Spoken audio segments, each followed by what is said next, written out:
Hello, I'm Austin Jarrett from Allett Mowers. Today I want to look at a frequently asked question. What is the difference between a Kensington 20B and a Buckingham 20H? On the surface of it, these are just two lovely Allett mowers that mow 20 inches wide. But there's quite a difference in price between these two machines.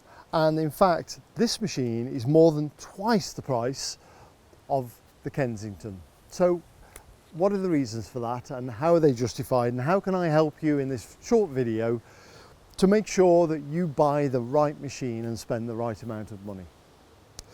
But as an overview, this is really a semi-professional machine. It's heavy duty, and before you go to our professional football stadium machines, this is the step between the Kensington and a professional product. But if you just want to look at the weight, this machine weighs in at 54 kilograms, giving a really great stripe on a 20-inch machine. But the Buckingham is twice that weight at 103 kilos. So even if you just want to look at the amount of steel and engineering that's in the Buckingham, you're getting twice the amount. We recommend that the Kensington is for lawns as a guide about 350 metres, and we're looking at 450 metres or so for this machine. It is faster and it's a more robust machine, because some of that recommendation is about making sure that the product lasts you a long time. So the smaller the area, of course, the longer the machine lasts. Both machines are cutting at about the same range. This one, if you want to put a micrometer on it, 6 millimeters minimum height of cut, 32 maximum height of cut. This one, minimum height of cut slightly less at 5 millimeters, and maximum height of cut 35 millimeters. So barely anything in it really. These are neither of the machines are particularly low cut machines, but this might be if you do something about the cartridges that you decide to put into it. Both machines have nice reliable engines. There's quite a difference in horsepower. You're looking at about 2.5 horsepower on this, but this one's going up at 6 horsepower. And we'll talk about why we have that extra horsepower from the Honda engine on the Buckingham in a little while. So let's start at the beginning with the grass boxes at the front, both made of the same polypropylene material, both the same thickness, both really robust. I'm not going to stand on them and do my normal trick, but you get the idea. The capacity on the Buckingham, slightly bigger, 84 litres, and the Kensington one is 70 litres. I like the fact there's slightly smaller lips on the outside of this, so that when I'm emptying the grass box out, this one empties just that little bit more easy, but then this one has a nice handle on the top. Both sit on extended hoops. This one folds away like so, this one folds away like so, to give both actually very similar footprints, but then once I fold the handlebars up on this Kensington, it becomes a smaller footprint altogether. The front rollers on the machine, both very similar. I've got slightly heavier bearings, as you'd expect in the Buckingham. It's a slightly bigger diameter roller too, but they're both steel, zinc plated, and a pair of bearings. The height of cut changes on both of these machines. Actually, on the Kensington, it's more simple. Dial in the window on the side, and I can just screw this handle to wherever I need. No tools required.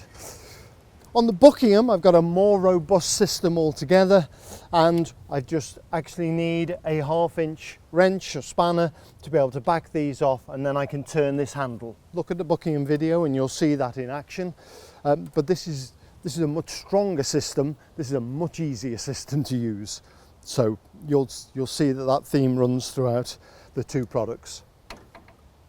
The cylinders, both are 6-bladed cylinders, and the clip rate very similar, although slightly lower on the Buckingham. But the cylinders themselves, I've got slightly thicker steel on the cylinder of the Buckingham, again about durability and strength, but the Kensington gives its absolutely typical beautiful clip. One of the big and most significant things about the two machines is that the bottom blade on the Kensington is just single special steel heat treated, Same with this, not the same blade, and it's also bolted to a blade holder. So the whole cutting mechanism on this ends up being more robust, but the Kensington still gives years and years of service on a home lawn. The adjustment for cylinder to bottom blade is much more straightforward on the Kensington and much more robust on the Buckingham machine. There's a rake on both machines. The rake at the back here just adjusting a slot, and we have a rake, very similar rake in fact, at the back here with a much stronger system again in the way that it's retained and adjusted on the mower. Both can be lifted completely out of work, but the rake's always nice just to be raking in front of the cutting cylinder. The clips per metre are ever slightly different. As I said, I'm getting 73 clips per metre and 79 clips per metre, but really that is a very small difference indeed. If you need higher clip rates on the Kensington, you go for a 10-bladed cartridge, and on this Buckingham machine actually your option would be to go to the Westminster product, so please look that up on our YouTube channel. Both heights of cut are stepless. I can adjust them to exactly where I need them within that roughly 5 to 35 millimetre gap. When we move on to the engine choices that we've made for these two products, we are using the Briggs & Stratton XR550 engine, roughly 2.5 to 3 horsepower, unleaded fuel, 127 cc's. With the Buckingham machine, we've gone for the professional engine. So we fit this engine on our professional products, and this one is the GX220. Sorry, it isn't. It's the GX200, and that's 196 cc's. Again, unleaded fuel. This engine is loved by professionals because time is money, and you need these engines to start first pull and not give any fuel issues at all. They are, of course, a lot more expensive, and they are looking, those engines as a comparison, one is more than twice as much money as the other. Both work on a recoil start, and actually both are very reliable starters, but quite a difference in the horsepower range there. Next, it's about rear rollers, and the rear roller on the Buckingham machine is heavy steel, and on top of that we've bonded rubber, and the bonded rubber is then ribbed as well, which just gives amazing traction. So this machine easily drives over gravel, and with the trailing seat on with a heavy operator will pull everything up a hill on a wet slope. That really does make such a great difference. Both rollers are split so that when we turn at the end of the run that we don't scuff the turf, but you are possibly more likely to scuff the turf because of the traction grip that there is on this. Let's move to the Kensington now, and the Kensington is a steel roller, no rubber coating, but it does have the differential drive. And the differential drive in that machine, is a lighter system than is within the Buckingham. But the Buckingham doesn't have a differential; it has a ratchet drive system, so it's actually slightly less sophisticated.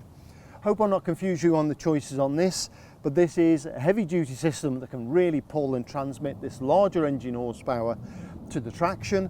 And the Kensington system there doesn't scuff when it turns because it's so smooth, but doesn't need to pull anything. And when it comes over gravel, you need to be a bit more careful about that. So the heavier handlebars on the Buckingham, again, you can see the way that this handlebar is braced to the main chassis by two rolled section tubes. Everything's much more heavy, comfort grip, and I can adjust the handlebars by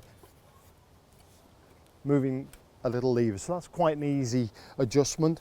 I sometimes need to adjust that quite quickly if I'm using this in pedestrian mode, and then move to putting the trailing seat on. On the Kensington, very similar setup, lighter gauge steel. This easily folds up, which the Buckingham doesn't. And again, it's all part of its robustness, and the duty level of this is actually more aimed around comfort than anything else. I can adjust the height of this. I need to pull out this threaded bar and I have a series of holes where I can make that adjustment, but it's not something you're likely to do after first delivery. So in the overview, this is about a couple of things really.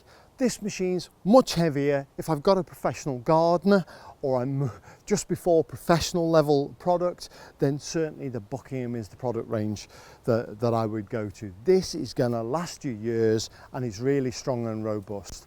In particular, if I take the optional trailed seat behind this product, or its 24-inch or 20 or 30-inch brother, then you've really got a serious piece of grass cutting equipment that is effectively ride-on and highly manoeuvrable. The options on this are about the cartridges. Cylinder mowing is not the only thing that you need to do to create a really wonderful lawn. It's the cultivations. And as you know, the Kensington has a whole range of cartridges that go in for finer cutting, but also for cultivations. And that's where this product really wins. So not only is it half the price, but it's very much more versatile in giving you a homeowner's complete product to maintain the lawn. This is a dedicated mower with huge capacity, long life, and if you're walking behind this almost for a job, then this is the machine that you would choose. When the grass gets a little bit long, I have a wheel kit that I can fit at the front, but please see the Kensington video about that. And of course, the Buckingham does have its own product range video as well, so please look that up too. But you do have optional wheel kit that will go on the front in place of the front roller in case of long grass conditions. So I hope that gives you a rough overview and has helped you in your 20-inch decision. Thanks for watching. Visit our website at www.allett.co.uk.